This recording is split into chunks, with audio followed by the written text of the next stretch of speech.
Hello everyone. Today I'm going to test out some of the art tips that I found on Instagram and show you if those work or not. My plan was to find tips for line art, coloring and special effects. So without any further ado, let's take a look at the line art tip.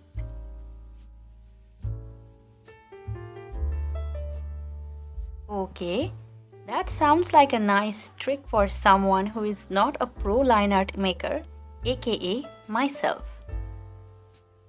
So, I'm just going to use lasso eraser tool to erase out all the unnecessary parts and make it look more like a better line art.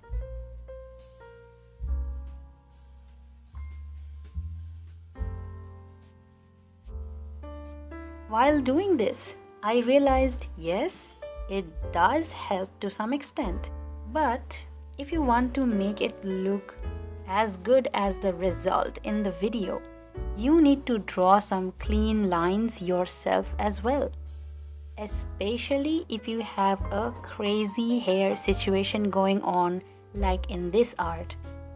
Personally, I got annoyed cleaning out everything because not every time you will be able to clean it correctly. So you have to keep on clicking undo. So what to do? You have two choices. One is you follow the tip and you do not change anything. And the second option would be clearing things up while adding some additional lines, which is recommended. Then which path I am going to choose? That is going to be the third choice, which is the basic way to do it, where I'm just going to lower the opacity of the rough sketch layer and then draw from scratch with a proper line art brush. Then again, if you are not able to do steady lines at all, then it's better for you to stick to that cleaning out idea.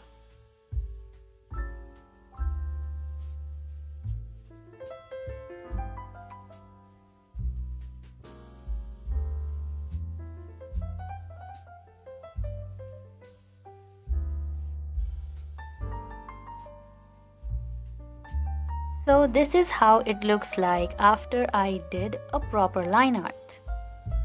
And also a friendly reminder is that I do not really make line art. But with practice, it's getting better. And if you are curious about the line art brush that I have used, it's Soft Falcon pen. Now let me quickly show you the difference in between the older version and the newer version.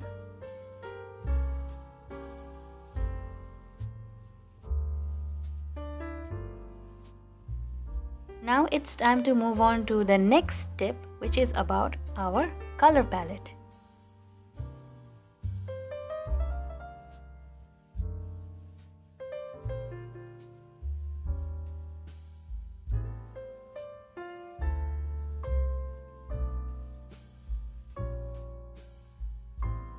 This is a very nice idea, and it's always nice to have some warm and cold color as a contrast. So I'm going to definitely try this and make it a color palette. My plan is here to have colder shadows and warmer highlights. So I'm going to choose the lighter tones from the color wheel for warm side. And the more I go on the colder side, I want to choose darker colors. Before starting coloring, let's check out if our values are good enough for a proper palette. Looks like we have a good range of colors to use. Now here is another additional tip before we start the coloring.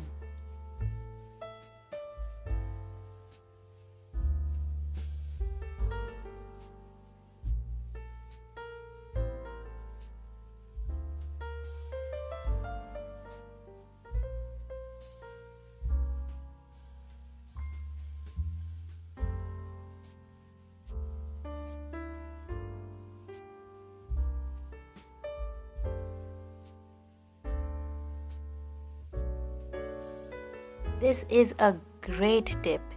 Figuring out light and shadow areas is very important. It saves your time when you start coloring. I usually figure out where I'm going to add my lights by looking at my references.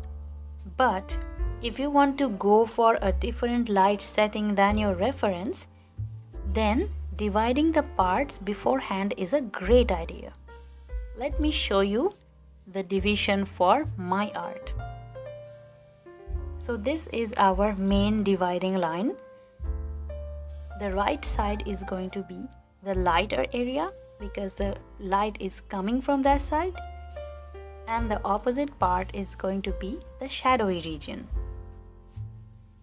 So like we discussed before, the warmer part is going to go to the lighter side and the colder color will go to the darker side.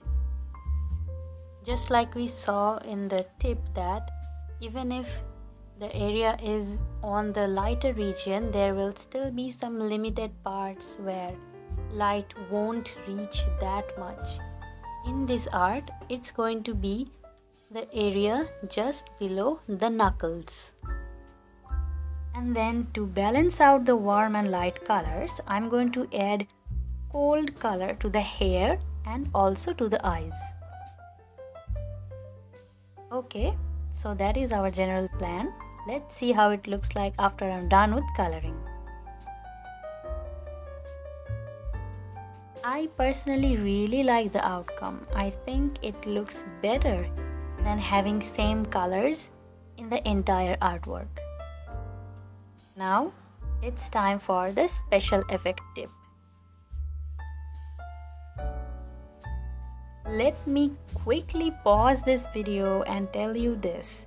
The main reason I opened this tip was because I saw Jung-hyuk from Omniscient Reader's Viewpoint and I'm a big fan. Have any of you guys read the novel or the webtoon yet? Let me know. Anyways, let's continue.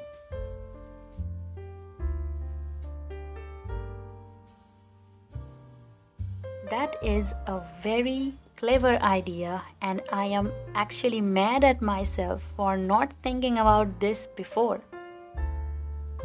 I'm not going to draw any gemstone or jewelry according to the tip, but I'm going to do the same thing in his eyes. Now here's a tip from me. Whenever you find any art tip, use it according to your art. You do not have to follow everything you find on internet blindly. You can just mold that tip like a cat in any kind of uncomfortable place. It's the same thing I just applied in my art and I'm loving the results. So, in short, behave like a cat and that's it. So that concludes the art tip testing. My personal favorite has to be the jewelry effect. It's so simple and personally it was the most useful information for me. Then comes both the coloring tips on the second place.